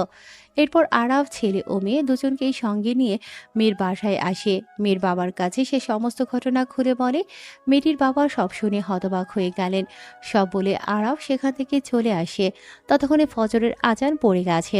আরাফ আর দেরি না করে বাইক নিয়ে সোজা মসজিদের দিকে চলে গেল। তার মনের অস্থিরতা তখনও কাটেনি, কিন্তু মসজিদে গিয়ে আল্লাহর ইবাদতে হয়তো সে কিছুটা শান্তি খুঁজে পাবে। আরাফ মসজিদে এসে নামাজ পড়ে। নামাজ আদায় করার পর আরাফের মনটা তখনও বিষাদে আচ্ছন্ন ছিল। কি করবে সে বুঝে উঠতে পারে না। সে স্নেহার কবর জিয়ারত করতে চায়। সে সোজা স্নেহার কবর জিয়ারত করার জন্য বের হয়। বেশ কিছু সময় পর স্নেহার কবরের কাছে আসে আরাফ। কবরের কাছে গিয়ে দাঁড়াতেই কেমন যেন আর চোখের জল ধরে রাখতে পারে না আরাফ। স্নেহা তার জীবনের খুব বেশি কাছের মানুষ ছিল না, তবু কেন তাকে এতটা তীব্রভাবে মিস করছে তা আরাফ নিজেও বুঝতে পারছে না। তার ভেতরে একটা অদ্ভুত শূন্যতা অনুভব হচ্ছে। কিছুক্ষণ সেখানে চুপচাপ দাঁড়িয়ে থাকার পর সবশেষে সে বাসায় ফিরে আসে। বাসায় ফিরতেই তার বোন সাবিহা তাকে দেখে কড়া সুরে প্রশ্ন করল, সারারাত কোথায় ছিলি তুই? আরাফ মন খারাপের দৃষ্টি নিয়ে তাকালো তার বোনের দিকে। তারপর আরাফ খুবই সংক্ষেপে উত্তর দিল, কোথাও না। সাবিহা আরাফের কথা এড়িয়ে এসে এবার অন্য প্রশ্ন তুলল। জিসাকে কি বলেছিস? আরাফ বুঝতে পারে না তার বোন কি বলছে। আরাফ পাল্টা জানতে চাইল, কেন, কি হয়েছে? সাবিহা বিরক্তি প্রকাশ করে বলল, জিসা সকালে ঘুম থেকে উঠেই কিছু না বলে কেন চলে গেল? আমি জানি তুই ছাড়া এ কাজ কেউ করবে না। আরাফ যেন এ ব্যাপারে কিছুই জানে না এমন ভান করে বলল, জানি না। তোমার ননদকে তুমি জিগাও, আমি কিভাবে বলবো সে কেন গেছে। আরাফ আর কিছু না বলে এরপর আরাফ নিজের রুমে আসে। তারপর সোজা ওয়াশরুমে চলে যায়। সেখানে গোসল সেরে নাস্তা করতে বসে। তার মন এমনিতেই খারাপ। এর মধ্যে তার মা বলে উঠলেন, আরাফ, তোর মামাকে বলেছি ভালো মেয়ের খোঁজ করতে। সমস্যা নেই, তুই চিন্তা করিস না, যা হবার হয়ে গেছে। আরাফের মনটা সকাল সকালই আবারও খারাপ হয়ে গেল। তার মা বাবার কাছে পড়াশোনা কিংবা ক্যারিয়ারের চেয়ে তার বিয়েটা যেন বড় চিন্তার কারণ। সে হতাশা লুকিয়ে রাখতে পারে না। তাই খাবারের প্লেটে থাকা ভাতের মধ্যে এক গ্লাস পানি ঢেলে দিয়ে নাস্তা অসমাপ্ত রেখে ভার্সিটির উদ্দেশ্যে বের হয়ে যায়। পেছন থেকে ওর মা কয়েকবার ডাকলেও সে শোনে না। ভার্সিটিতে পৌঁছে আরাফ চুপচাপ এক জায়গায় গিয়ে বসে। তার মন খারাপ হওয়ার চারপাশের কোলাহল বা বন্ধুদের উপস্থিতি তাকে টানছে না। সে স্নেহার কথা ভাবছে, হয়তো তার মৃত্যুর জন্য নিজেকে দায়ী মনে করছে। এমন সময় তার এক বন্ধু সাজিদ এসে বলল, দোস্ত, জানিস আজকে ভার্সিটিতে নতুন একটা মেয়ে আসছে। সেই জিনিস, মানে দেখতে অনেক কিউট। ভার্সিটির সব ছেলের লোম দাঁড়িয়ে গিয়েছে মেয়েটাকে দেখে, তুই দেখলে পড়ে যাবে। আরাফের কোনো কিছুই ভালো লাগছে না। আরাফ হালকা বিরক্ত হয়ে বলল, একটু বেশি হয়ে গেল না? আর তোদের দেখার তোরা দেখ, এসব ভালো লাগছে না। আরাফের কথায় সাজিদ উত্তেজিত হয়ে বলল, আরে না, তুই নিজের চোখে না দেখলে বিশ্বাস করবি না। চল তোকে দেখায়। আর ভালো লাগছে না কেন? আরাফ সাজিদের কোনো কথায় আগ্রহ দেখালো না। সে আরো বিরক্ত নিয়ে বলল, তুই কি পাগল নাকি? আমি যাব মেয়ে দেখতে? যা তো এখান থেকে, তুই দেখ মেয়ে। আরাফের কথায় সাজিদ হাসে। সাজিদ হাসতে হাসতে বলল, তোর যেতে হবে না, মেয়েটা তোর দিকেই আসছে, ওই দিকে তাকা, দেখ একবার। না চাওয়া সত্ত্বেও সাজিদের জোড়াজুড়িতে আরাফ সেদিকে তাকালো। মেয়েটির পা থেকে মাথা পর্যন্ত সে একবার দেখল। সাজিদ যা বলেছে তার সবটাই সত্য। আরাফ মনে মনে স্বীকার করে নিল। অসাধারণ, এত সুন্দরী মেয়ে হয়তো এই প্রথম দেখলাম। কিন্তু পরক্ষণেই তার মেজাজ বিগড়ে গেল। মেয়েটা ওদের দিকেই আসছে। সে সাজিদকে বলে, মেয়েটা আমার দিকে আসছে কেন? আমার মুড এখন ঠিক নেই, বেশি বুঝলে এটাকেও থাপড়াবো। সাজিদ হাসে। আরাফের ভেতরের রাগ এবং মন খারাপ যেন তাকে আরো বেশি খিটখিটে করে তুলছে। এমন সময় মেয়েটি আরাফের সামনে এসে দাঁড়ালো। তারপর আরাফের মতোই মেয়েটি তাকে পা থেকে মাথা পর্যন্ত দেখতে থাকে। আরাফ কিছুটা অবাক হলো। সাধারণত কেউ তার দিকে এভাবে তাকিয়ে থাকার সাহস দেখায় না। আরাফ মনে মনে ভাবে, এই মেয়েটি তো বেশ সাহস। মেয়েটির নাম অহনা। সে ভার্সিটিতে নতুন এসেছে। তার শারীরিক গঠন রূপ ভালো, সুন্দর চেহারা, আর এই কারণে হয়তো তার মধ্যে কিছুটা দেমাগও আছে। অহনা বেশ আত্মবিশ্বাসের সাথে আরাফকে প্রশ্ন করে, আপনি কি জনগণের ভাই? আরাফ তার এই অদ্ভুত প্রশ্নে বিরক্ত হয়। সে কড়া সুরে বলল, লিমিট রেখে কথা বলেন, কি হয়েছে সেটা বলেন। কোনো দরকার থাকলে বলে চলে যান, সময় সুযোগ বুঝে হেল্প করব। আরাফের কথায় অহনা হাসে। অহনাও তার স্বরে দৃঢ়তা বজায় রেখে বলল, কি আর হবে, আজ আমার ভার্সিটির প্রথম দিন। কাউকে ভালোভাবে চিনিও না, অথচ প্রায় ছেলেই আমার সাথে কথা বলার জন্য এমন ভাব নিচ্ছে যেন 1000 বছর আগে থেকে তারা আমাকে চেনে। আর কিছু ছেলে তো আমাকে টিজও করেছে। তাদের গালে কষে দুটো দিতেই তারা বলল আরাফ ভাইকে বলে দিব। আর আরাফকে দেখতে এসেছি খোঁজ করতে করতে। আরাফ মেয়েটির কাছ থেকে নিজের নাম শুনে একটু থমকে যায়, কিন্তু বাইরে প্রকাশ করে না। সে ঠান্ডাভাবে জিজ্ঞেস করে, তো আমি কি করতে পারি? অহনা যেন একটু রেগে যায়। তারপর বলে, আপনি কি করতে পারেন মানে? আপনি কি আপনার ছোট ভাইদের এইসব শিক্ষা দেন? মানে তারা কি মেয়েদের দেখলেই টিজ শুরু করে? এসবই আপনার শিক্ষা? তার কথা শুনে মনে হচ্ছিল ভার্সিটির সব ছেলের আচরণের জন্য আরাফই দায়ী। আরাফ পরিস্থিতি বুঝে শান্তভাবে বলল, আমার সাথে চলেন, সবার সাথে পরিচয় করিয়ে দিয়ে আসি, যাতে কেউ আপনাকে কিছু না বলতে পারে। আরাফ মূলত অহনাকে সাহায্য করতে চাইল, যাতে ভার্সিটির ছেলেরা তাকে আর বিরক্ত না করে। তার ভেতরের ভালো মানুষটা এবারও মাথা চাড়া দিয়ে উঠেছে। অহনা কিছু সময় নিয়ে চিন্তা করে বলল, এখন তো সব ক্লাসে স্যার ঢুকে গিয়েছেন। আরাফ বলল, এখনই ভালো টাইম, আসেন। আরাফ অহনাকে নিয়ে প্রতিটি ক্লাসে আসে। স্যারদের থেকে 2 মিনিট করে টাইম নিল এবং অহনাকে তার ছোট বোন হিসেবে পরিচয় করিয়ে দিয়ে এলো। সতর্ক করে দিল যেন কেউ তাকে বিরক্ত না করে। আরাফের এমন আচরণে অহনা অবাক হয়ে গেছে। অহনা বিস্ময় নিয়ে আরাফকে জিজ্ঞেস করে, আপনি কি ভার্সিটির ছাত্র নাকি অন্য কিছু? আরাফ জিজ্ঞেস করে, কেন? অহনা বলে, ক্লাস টাইমে স্যারদের সামনে ক্লাস অফ রেখে আমাকে পরিচয় করিয়ে দিলেন, এটা কিভাবে পসিবল? অহনার চোখে মুখে ছিল অপার কৌতূহল। আরাফের এই ক্ষমতা দেখে সে বেশ মুগ্ধ হয়। আরাফ একটু হেসে বলল, সত্যি কথা বলবো? অহনা উৎসাহ নিয়ে বলল, আমিও সত্যিটা জানতে চাই।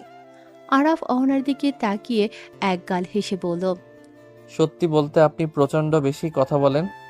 এইটুকু বলেই আরাফ দ্রুত সেখান থেকে চলে আসে। সে আর কথা বাড়াতে চাইছিল না, কিন্তু অহনা তার পিছু পিছু আসতে থাকে আর আরাফকে বলতে থাকে, হাই, কি বললেন এটা? আমি কখন বেশি কথা বললাম? কিন্তু আরাফ অহনার কথায় কান না দিয়ে দ্রুত ভার্সিটির বাইরে চলে আসে। ভার্সিটির ব্যস্ত ক্যাম্পাসে দাঁড়িয়ে আরাফ অহনার সাথে তর্কটা সকাল থেকেই তাকে অস্থির করে রেখেছে। অহনা অনেক কিছু বলেছে পেছন থেকে, কিন্তু আরাফ শুনতে চায়নি। মনে হচ্ছে চারপাশে সব শব্দ যেন কানে পৌঁছচ্ছে না। তাই হঠাৎ করেই সে ভার্সিটির গেট পেরিয়ে বাইরে চলে আসে। বাইকের কাছে আসে সে। তারপর সিগারেট ধরিয়ে ধোয়ার ভেতরে লুকোতে চেষ্টা করছে নিজের সমস্ত অস্থিরতা।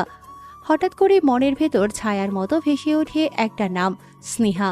মেয়েটা তাকে বিয়ে করবে না বলে নিজের জীবন শেষ করার চেষ্টা করেছে। এটা কোনোভাবেই আরাফের মনের ভেতরে মেনে নেয়ার মতো নয়। এত বড় আঘাত, এত অদ্ভুত কাণ্ড সে কল্পনাও করতে পারেনি। নিজেকে যতই শান্ত রাখার চেষ্টা করুক না কেন, বুকের ভেতরের ঝড় যেন থামছিল না। আরাফের মাথার মধ্যে কেবল একটি নামই ঘুরপাক খাচ্ছে এখন, নামটা স্নেহা। অহনার কথায় কান না দিয়ে আসাটা হয়তো ঠিকই ছিল, কারণ এই মুহূর্তে কারো উপদেশ শোনার মানসিকতা তার নেই। পায়ে পায়ে অনেকটা হেঁটে এসে একটা নির্জন গলির মুখে দাঁড়ায় সে। পকেট থেকে সিগারেট বের করে ধরিয়ে নিল। প্রথম টানটা ফুসফুসে টেনে নিতেই মস্তিষ্কের রন্ধ্রে রন্ধ্রে যেন এক তীব্র জ্বালা অনুভূত হলো। এই জ্বালা কেবল নিকোটিনের নয়, এটা ছিল এক অসহনীয় যন্ত্রণা। স্নেহা মেয়েটা কেন এমন করলো? কেন বিয়ে প্রত্যাখ্যান করার জন্য কেউ নিজের জীবন দিয়ে দেবে? এই ভাবনাটা আরাফের কল্পনারও অতীত ছিল। সে নিজেকে শান্ত করার প্রাণপণ চেষ্টা করে, কিন্তু পারে না। স্নেহার শান্ত মুখটা, শেষে দেখা তার ছলছলে চোখ, সবকিছু যেন আরাফকে গ্রাস করতে চায়। বিয়ের নামে এই কেমন এক অদ্ভুত বাঁধন যা কেবল আরাফকে অপরাধী করে চলেছে। এমন সময় পেছন থেকে একটি দ্রুত কণ্ঠস্বর ভেসে এলো। আরাফ ঘাড় ঘোরাতেই দেখে ভার্সিটিতে তার ছোট ভাই রবিন হাঁপাতে হাঁপাতে তার দিকেই ছুটে আসে।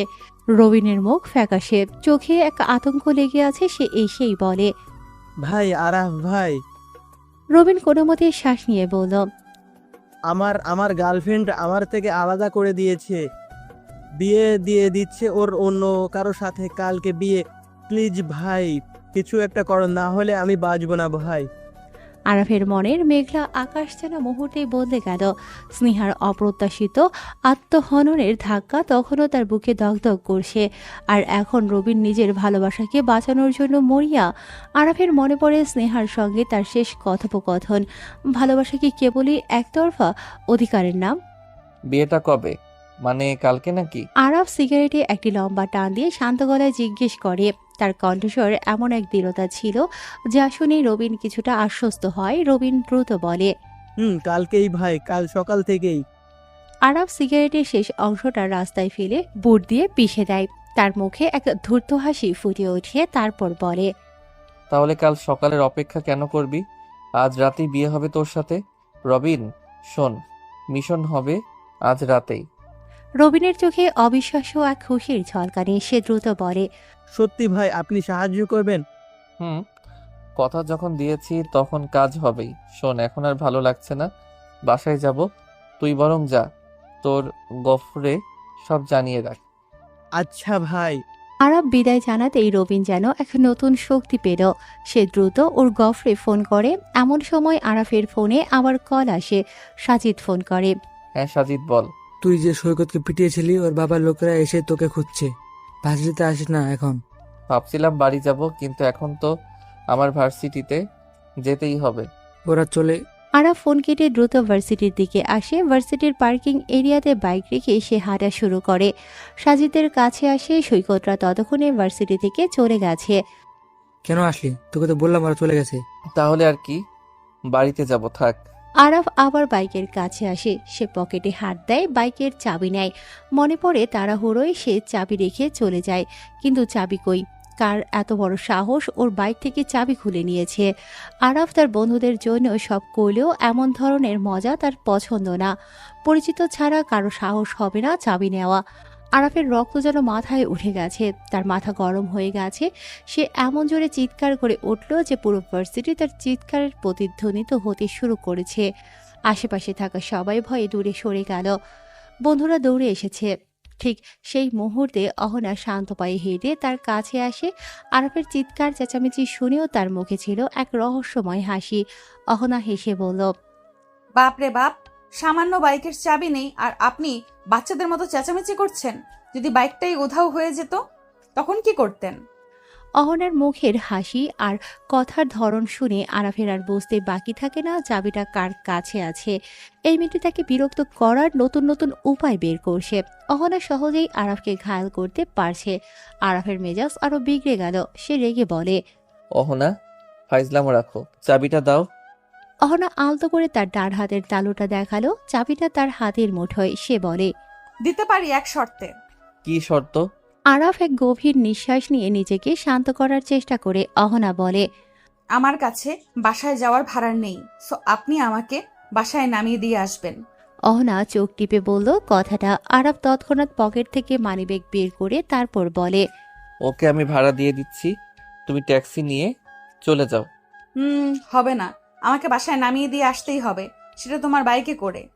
আরাফ একবার ভাবে ওর থেকে জোর করে চাবিটা কেড়ে নেবে, কিন্তু সে জানে এমন করলে অহনা তার পেছনে লেগে থাকবে। তাছাড়া তার মাথায় তখন কেবলই রবিনের জন্য চিন্তা ঘুরছে, সময় নষ্ট করা ঠিক হবে না। আরাফ বলে, ঠিক আছে, তাড়াতাড়ি বসো, তবে মনে রেখো তোমার শর্ত পূরণ হলো, এর বদলা আমি অন্য সময় নেব। অহনা বিজয়ের হাসি হেসে চাবিটা আরাফের হাতে তুলে দেয়। আরাফ বাইক স্টার্ট দিতেই অহনা পেছনে বসে পড়ে। বাইক স্টার্ট দিয়ে শহরের ভেতরের মধ্য দিয়ে যখন দ্রুত গতিতে এগিয়ে চলেছে, ঠিক তখনই ঘটে এক অপ্রত্যাশিত ঘটনা। রাস্তার মোড় ঘুরতেই আরাফ দেখতে পায় ওর মা আর সাবিহা আপু রিস্কায় চড়ে উল্টো দিক থেকে আসে। আরাফের বুক ধড়াস করে উঠল। মা এবং আপু দুজনে তীক্ষ্ণ দৃষ্টিতে ওদের দিকে তাকিয়ে আছে। আরাফ কোনো কিছু না ভেবে বাইকের গতি বাড়িয়ে দিল। মুখটা যতটা সম্ভব হেলমেটের আড়ালে লুকোনোর চেষ্টা করে। সে জানে মায়ের চোখকে ফাঁকি দেওয়া এত সহজ নয়। পেছন থেকে অহনাকে দেখে এক দৃষ্টিতে তাকিয়েছিল আরাফের মা আর বোন। আরাফের দ্রুত অহনাকে তার বাসার সামনে নামিয়ে দিয়ে একটি কথাও না বলে সোজা নিজের বাসার দিকে ছুটল। তার আগে ওর মা বোন বাড়িতে এসেছে। আরাফ বাসায় এসে ঢুকতেই দেখে মা এবং বোন বসার ঘরে বসে আছে। তাদের দুজনের মুখেই এক অস্বাভাবিক হাসি। সাবিয়া আরাফকে বলে, এই যে সাহেব আসছেন, এখন তো আর পালাতে পারবে না। আরাফ স্বাভাবিক থাকার ভান করে বলল, কি হয়েছে, তোমরা এত হাসছো কেন? মেয়েটাকে আরাফের মা সরাসরি প্রশ্ন করল আরাফকে। মায়ের চোখে মুখে ছিল এক ধরনের চাপা উত্তেজনা। সাবিয়া আপু আরো উৎসাহিত হয়ে বলল, কিউট তো মেয়েটা, একদম আমাদের ঘরের বউ হবার মতোই। আরাফ মনে মনে ভাবে, এখন সত্য বললে মা হয়তো তার পেছনে লেগে যাবে, আর অহনার বাসাতেও কেউ চেনে না। এই সুযোগে বরং মায়ের বিয়ের চাপ থেকে বাঁচা যাবে। আরাফ বলে, চিনি না। ভালোভাবে প্রশ্ন করেছি, ভালোভাবেই উত্তর দে।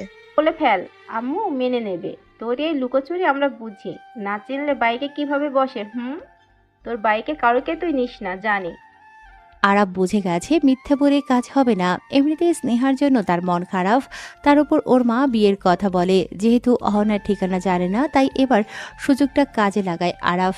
ঠিক আছে বলছি, আমি ওই মেয়েকে পছন্দ করি, কিন্তু কোথায় থাকে তোমরা পারলে খুঁজে নাও। ওরা দুজনেই নড়ে চড়ে বসে আরাফের কথায়। আরাফ দ্রুত নিজেকে সামনে নিল, তারপর আবার বলে, তবে একটা সমস্যা আছে, মেয়েটা আমাকে শুধু বন্ধু ভাবে, এখনো রাজি করাতে পারিনি, কিন্তু যেদিন মেয়েটাকে রাজি করাতে পারবো সেদিন তোমাদের আমাকে বিয়ে করানোর স্বপ্নটা পূরণ হবে। বাট এর আগে আমাকে বিয়ের জন্য কোনো প্রকার চাপ দেবে না। আমার যখন বিয়ে করার সময় হবে আমি নিজে থেকেই বলবো, ওকে? আরাফের মা এক মুহূর্ত ভাবে। আরাফের বিয়ের জন্য তিনি বহু বছর ধরে অপেক্ষা করছেন। তার চোখে আরাফকে বিয়ে করতে দেখাই একমাত্র স্বপ্ন। আরাফের শর্তের মধ্যে এক ধরনের আশার আলো দেখতে পেলেন তিনি, তাই বলল, ঠিক আছে, আমরা কোনো চাপ দেব না, কিন্তু কাজটা তাড়াতাড়ি করতে হবে বাবা। আরাফ হাফ ছেড়ে বাঁচে। সে বলে, ঠিক আছে। আরাফ তার রুমে চলে যায়, রাতের জন্য রেডি হতে থাকে। দিন শেষে রাত হয়, ঘড়ির কাঁটা তখন রাত 10টা ছুঁয়েছে। আরাফ তার রুমে বসে রবিনের মিশন প্ল্যান করছে।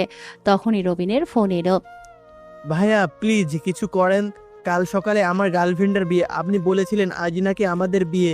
আপনি কোথায় আরাফ ভাই? রবিনের কণ্ঠে ছিল আকুতি। আরাফ বলে, হ্যাঁ মনে আছে, তুই আমার বাসার নিচে চলে আয়, আমার এক বন্ধু তোকে সাহায্য করবে। ভাই আমি তো রাত 9টা থেকে আপনার বাসার নিচে দাঁড়িয়ে আছি, ফোন দেওয়ার সাহস পাচ্ছিলাম না। আরাফের একটু খারাপ লাগে, ছেলেটা নিশ্চয়ই খুব চিন্তায় আছে। সে বলে, ওকে থাক, আমি আসছি। আরাফ নিচে নেমে আসে। এসে দেখে রবিন অস্থিরভাবে এদিক ওদিক হাঁটছে।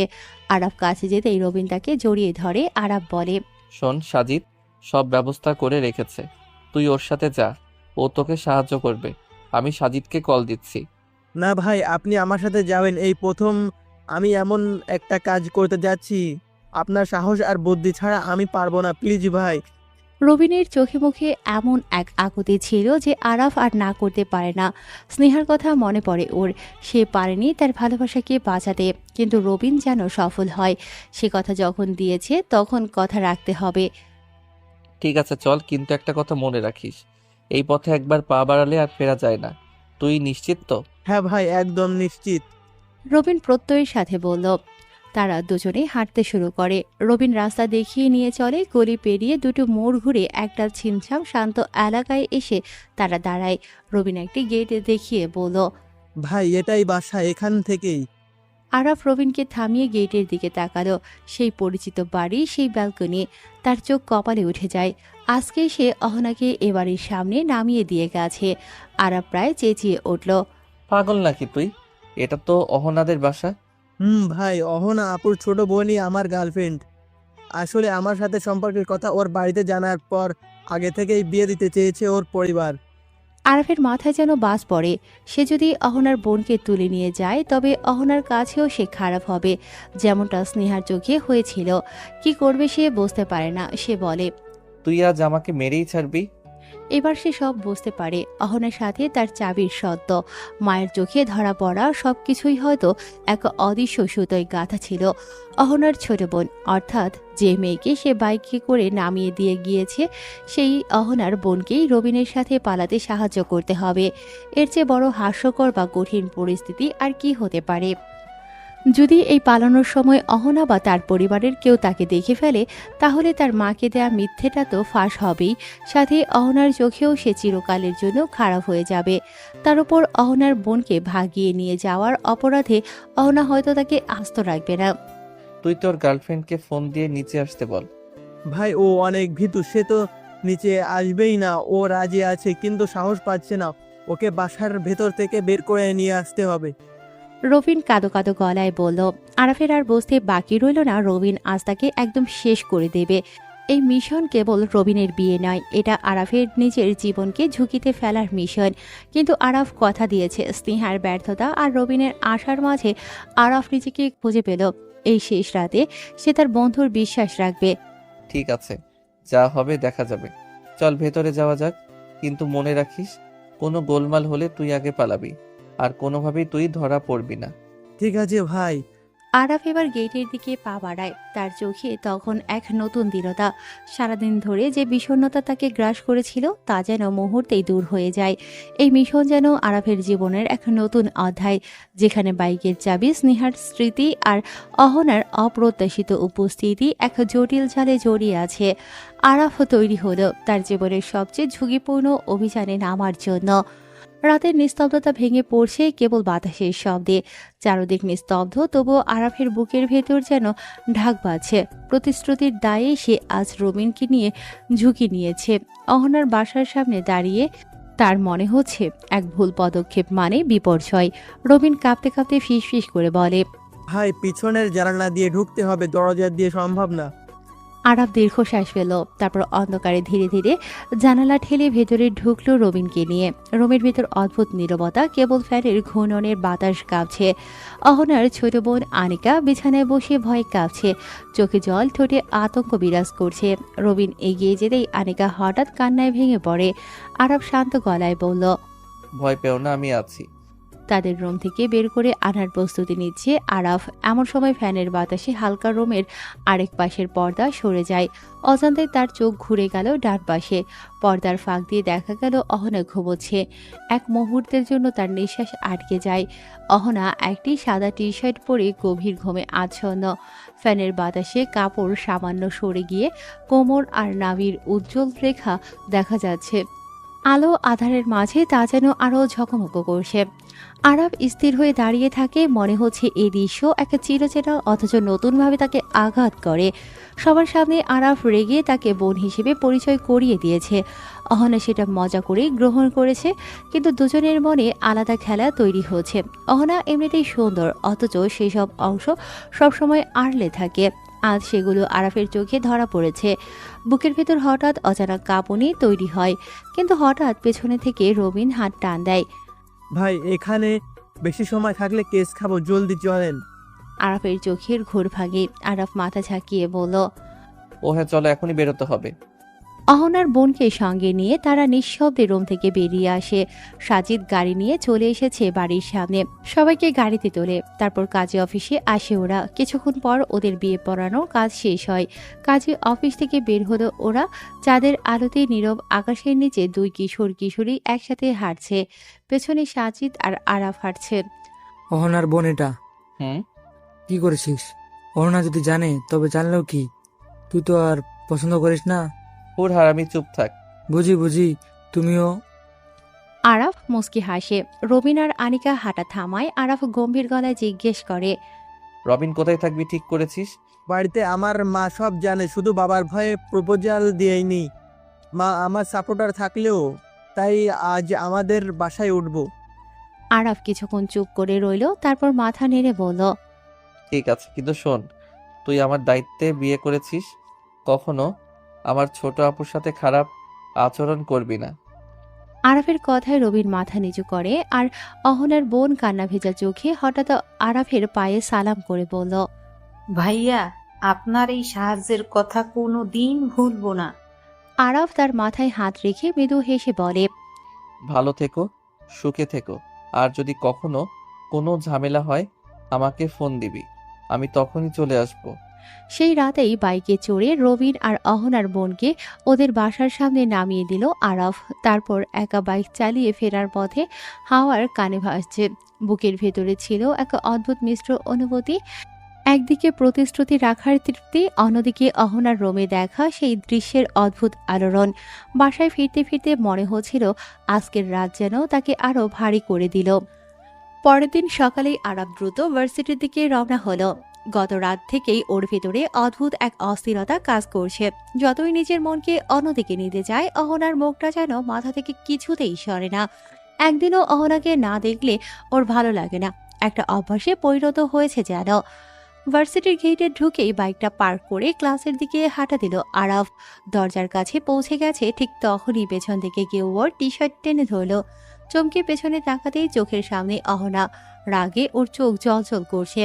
কিছু বুঝে ওঠার আগেই অহনা ওর গালে একের পর এক চড় মারতে শুরু করলো।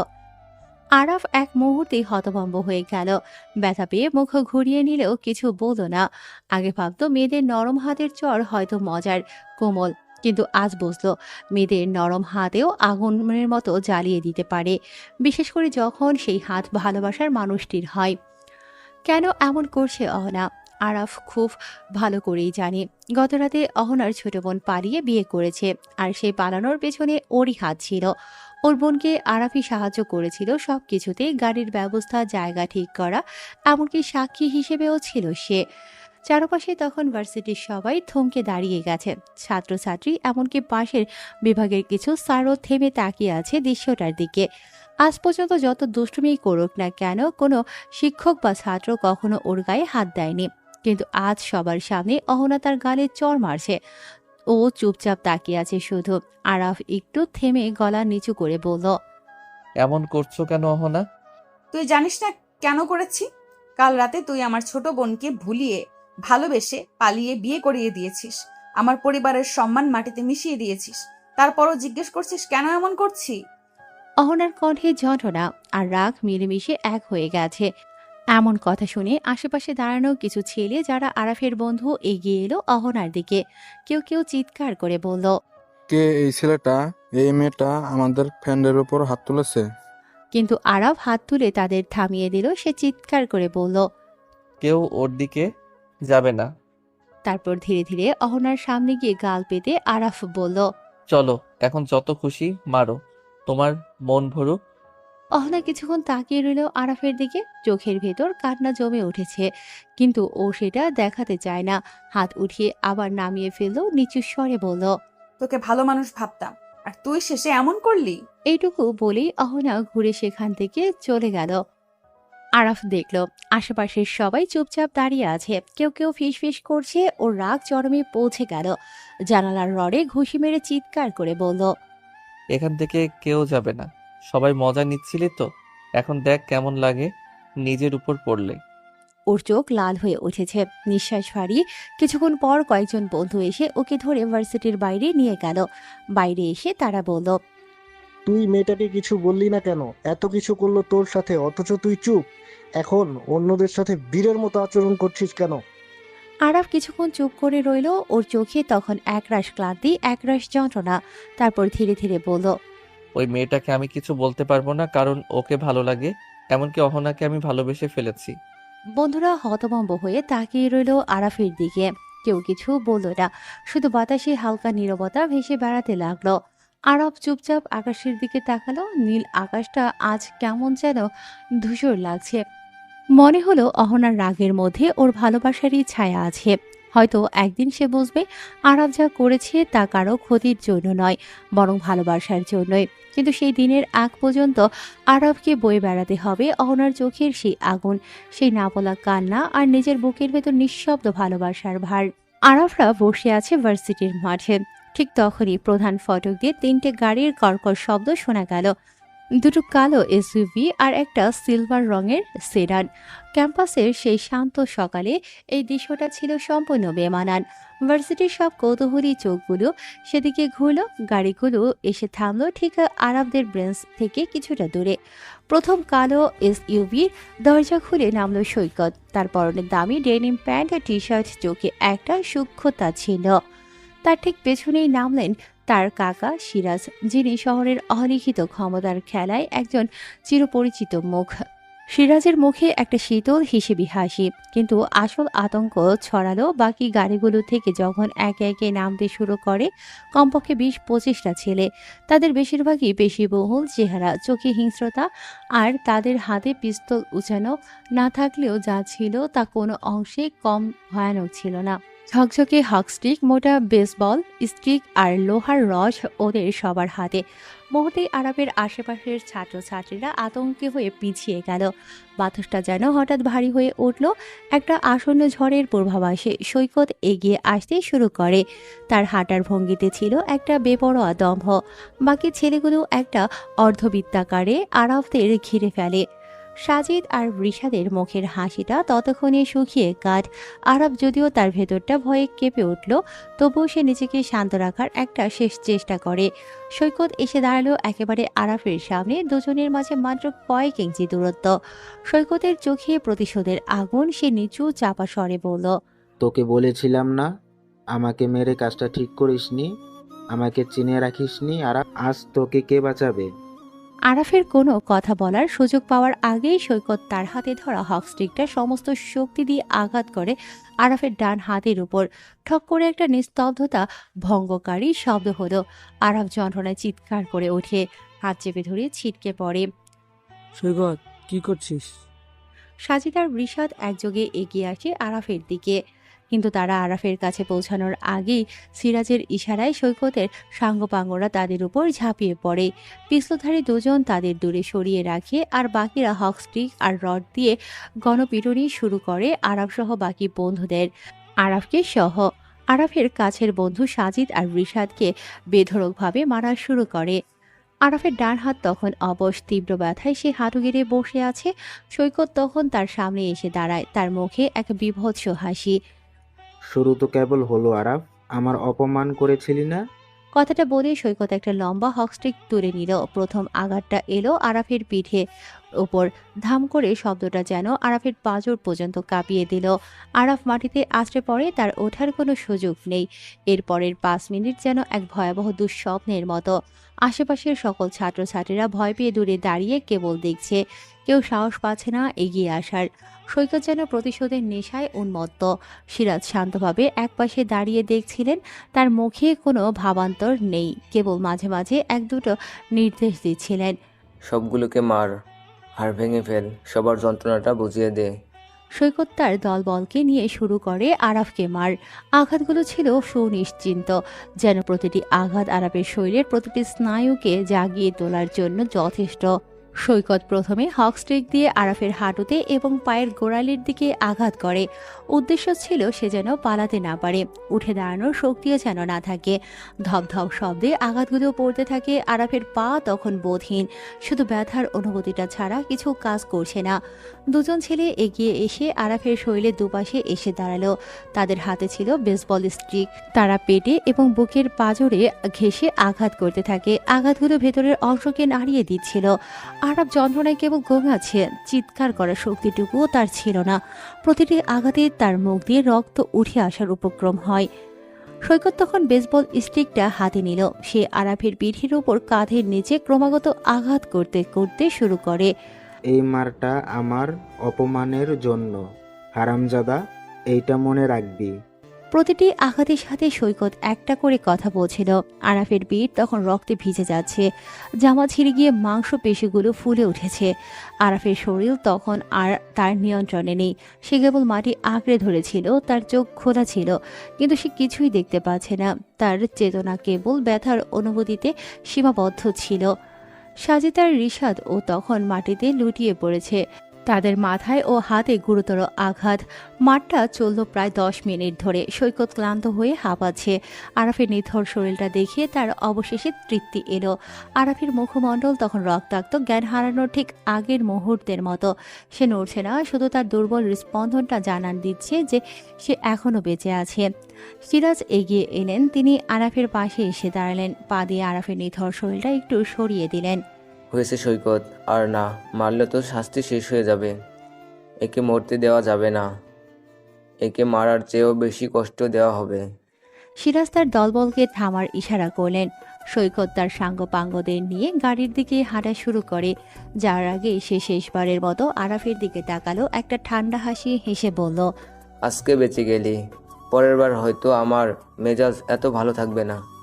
গাড়ি তিনটি আবার তীব্র শব্দ তুলে ক্যাম্পাস ছেড়ে চলে যায়। ক্যাম্পাসে তখন ভয়াবহ নীরবতা। কিছুক্ষণের মধ্যেই ভয় জড়ানো মানুষগুলো দৌড়ে এলো, কিন্তু তখনও কেউ আরাফের কাছে যাওয়ার সাহস পেল না।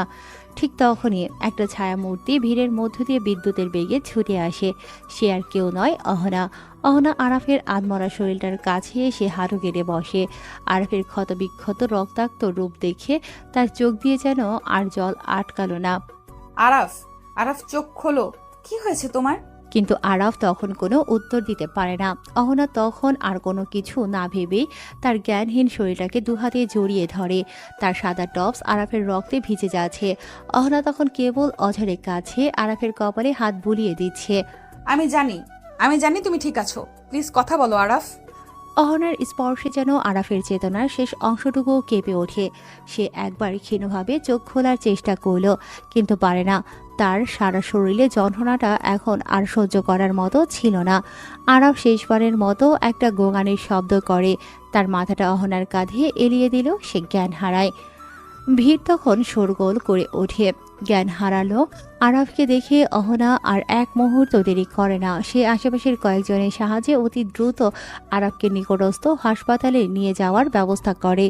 মিরাজ আর রিশাদকেও সাথে সাথে অ্যাম্বুলেন্সে তোলা হলো। কেটে যায় কয়েক ঘন্টা।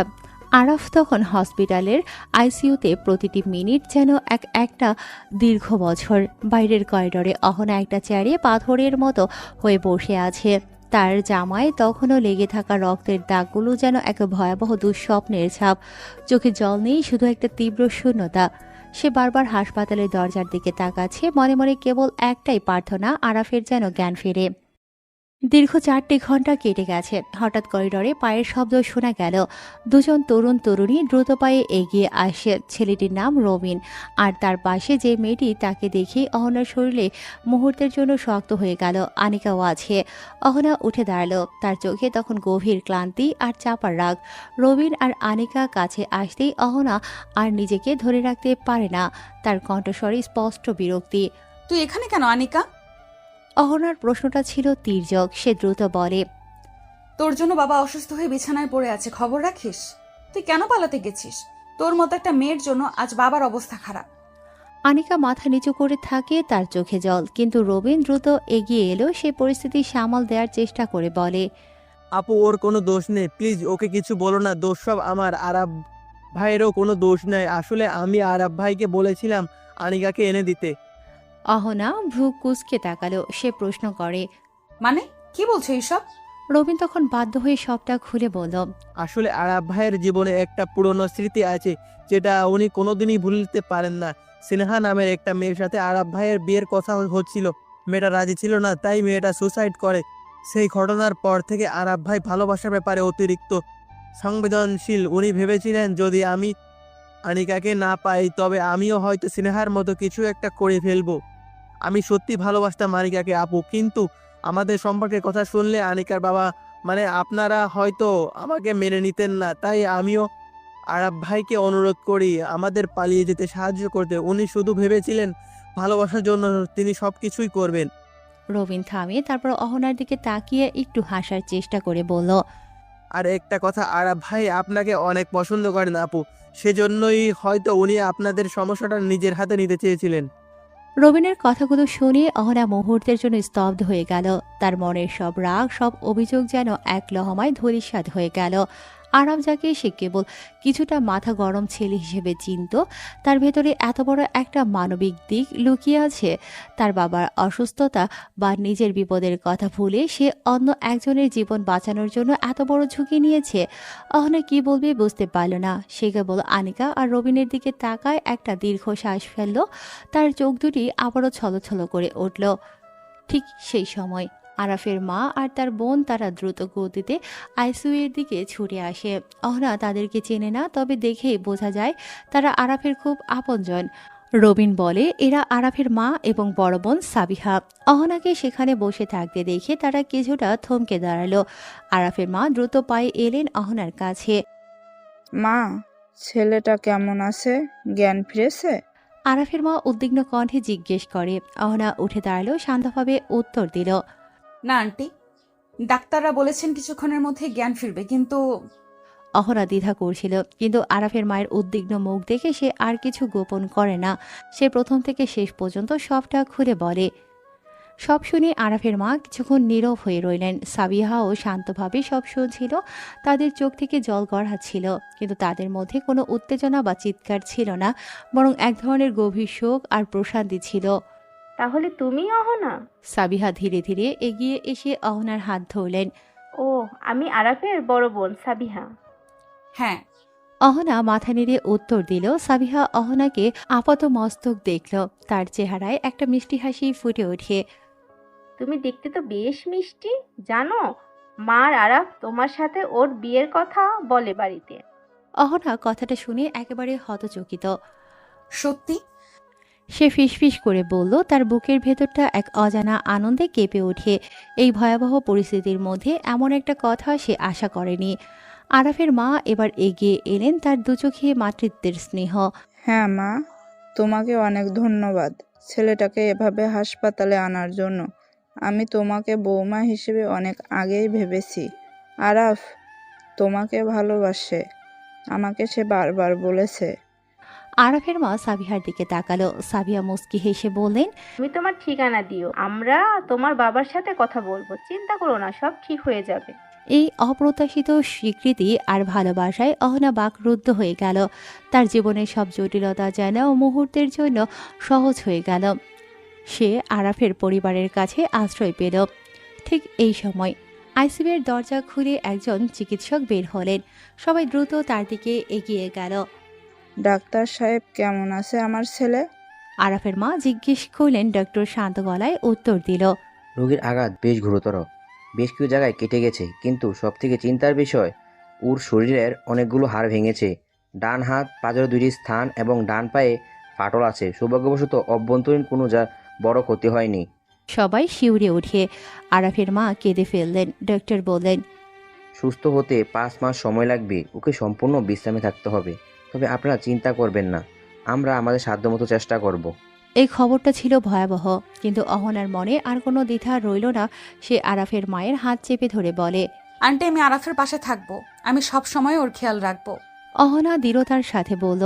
তার চোখে ছিল এক নতুন এক অঙ্গীকার। আরাফের মা অহনার হাত ধরে বললেন, আমি জানি না মা, তুমিই পারবে। অহনা সেদিন থেকে প্রতিজ্ঞা করে এই 5টা মাস সে আরাফকে একটু একা থাকতে দেবে না। আরাফের নিঃস্বার্থ ভালোবাসার প্রতিদান সে দেবে। আরাফ সুস্থ হয়ে উঠুক, তারপর সে নিজেই সব দ্বিধা ভুলে আরাফকে ভালোবাসবে।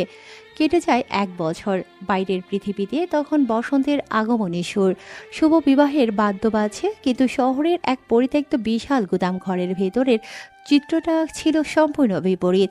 সেখানে কেবল চাপা আতঙ্ক আর মুহূর্তের হিমশীতল নীরবতা বয়ে যাচ্ছে।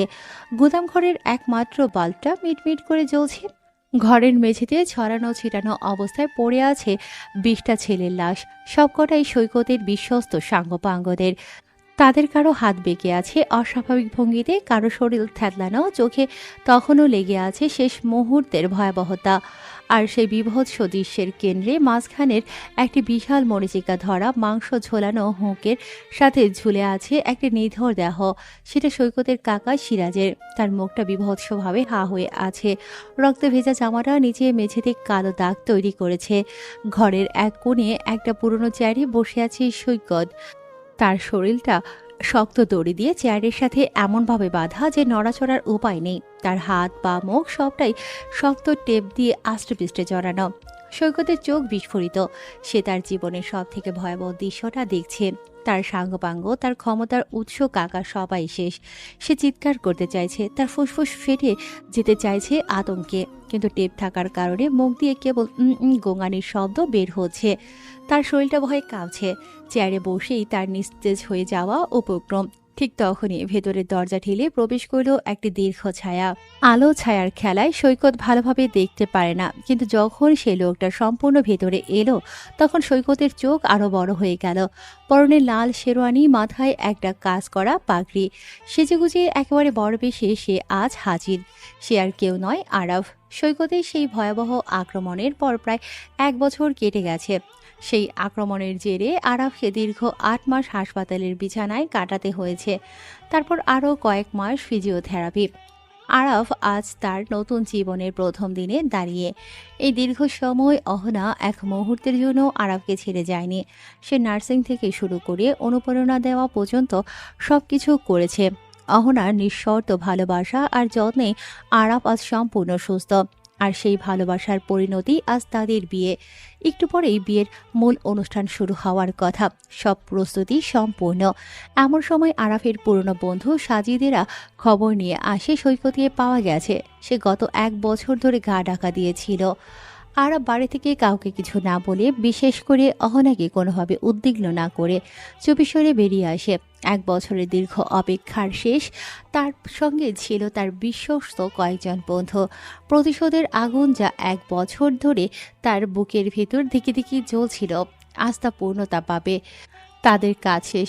সৈকতের সাঙ্গপাঙ্গদের শেষ করে সিরাজকে ঝুলিয়ে রাখা হয়েছে। আরাফ ধীর পায়ে সৈকতের দিকে এগিয়ে এলো। তার শেরওয়ানির লাল রং যেন অন্ধকার ঘরে এক অন্যরকম উজ্জ্বল ছড়াচ্ছিল। আরাফের মুখে কোনো রাগ বা বিদ্বেষের চিহ্ন ছিল না, ছিল কেবল এক শীতল ভয়ঙ্কর হাসি। সৈকত তখন ভয়ে থরথর করে কাঁপছে। আরাফ তার সামনে এসে দাঁড়ালো। প্রথমে সে সৈকতের মুখের টেপটা একটানে খুলে দিল। টেপ খোলার সাথে সাথে সৈকত প্রাণপণে মিনতি করে ওঠে। তার গলা কেঁপে উঠল আতঙ্কে। দয়া করে আমাকে মারিস না আরাফ, আমি ভুল করেছি, আমাকে মাফ করে দে। যা চাস তাই দেব। টাকা, ক্ষমতা, কি চাস প্লিজ? আরাফ কেবল হাসে, সেই ভয়ঙ্কর নিষ্পৃহ হাসি। ঠিক এই সময় আরাফের পকেটে থাকা ফোনটা বেজে উঠল। স্ক্রিনে ভেসে উঠল নাম অহনা। আরাফ এক হাত দিয়ে ফোনটা ধরল। তার চোখ তখনও সৈকতের উপর স্থির। অহনা বলো। আরাফ শান্ত স্বরে উত্তর দিল। ওপাশ থেকে অহনার মিষ্টি কিন্তু কিছুটা উদ্বিগ্ন গলা শোনা গেল। ওই তুমি কোথায়? বিয়ের কিন্তু সব রেডি, সবে অপেক্ষা করছে। শুনলাম তুমি নাকি বাড়ি থেকে বের হয়েছো। কি করছো তুমি? আরাফের চোখে তখন প্রতিশোধের আগুন আর সদ্য ভালোবাসার স্পর্শের এক অদ্ভুত মিশ্রণ। সে হাসল। আসছি, একটা খুব জরুরি কাজ পড়ে গেছে, শেষ করে চলে আসবো, তুমি চিন্তা করো না।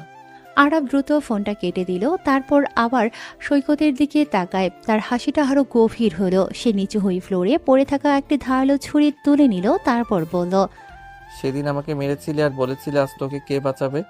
তার গলায় কোনো উচ্চস্বর ছিল না, কিন্তু প্রতিটি শব্দ যেন সৈকতের কানে তীক্ষ্ণ পেরেক হয়ে বিঁধল। কথাটা শেষ করেই আরব ছুরিটা সৈকতের গলা সোজা ঢুকিয়ে দিল। এক মুহূর্তের জন্য সে দ্বিধা করে না। আরব ছুরিটা ভেতরে ঢুকিয়েই একটা শক্ত টান মারে। ফ্যাস করে একটা শব্দ হলো, সৈকতের গলার মেন শিরাটা কেটে গেছে। ফিনকি দিয়ে গরম রক্ত বের হতে শুরু করে, যা তার শেরওয়ানি লাল রঙের সাথে মিশে গেল। সৈকতের চোখ দুটো উল্টে যায়। সে শেষবারের মতো একটা শ্বাস নেওয়ার ব্যর্থ চেষ্টা করে। তার কাঁপতে থাকা শরীরটা ধীরে ধীরে চেয়ারে ঢলে পড়ল। সৈকত সেখানেই মারা যায়। আরব শান্তভাবে ছুরিটা মাটিতে ফেলে দিল। তারপর নিজেকে শক্ত করে শেরওয়ানির ভাঁজগুলো ঠিক করে গুদাম ঘর ছেড়ে বেরিয়ে আসে। কিছুক্ষণের মধ্যে আরাফ ফিরে এলো বিয়ের মণ্ডপে। তার চোখে মুখে কোনো ক্লান্তির ছাপ নেই, বরং এক নতুন জীবনের আনন্দ অহনতাকে দেখিয়ে ছুটে চলে। কোথায় ছিলে তুমি? আর একটু হলে তো বিয়েটাই আটকে যেত। সবাই কি ভাবছে বলো তো?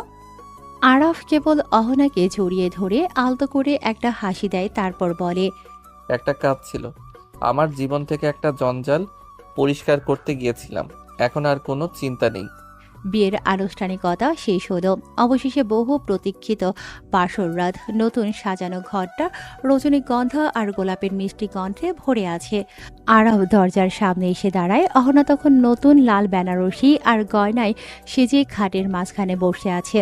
এই মেয়েটি গত 1 বছর ধরে তার পাশে ছিল, তাকে বাঁচিয়ে রেখেছিল। আরব ধীরে ধীরে এগিয়ে এলো। তার কাছে আজ অহনা শুধু তার স্ত্রী নয়, সে তার জীবন, তার শক্তি। সে খাটের এক কোণে বসে অহনার ঘোমটাটা সরিয়ে দিল। অহনা লজ্জায় চোখ নামিয়ে নিল। তার চোখে এক গভীর ভালোবাসা আর বিশ্বাস। আরাফ অহনার হাতটা ধরে। অহনা, হুম। তুমি না থাকলে হয়তো আজকে রাতটা আসতো না। তুমি শুধু আমার জীবন বাঁচাওনি, তুমি আমাকে নতুন করে বাঁচতে শিখিয়েছো।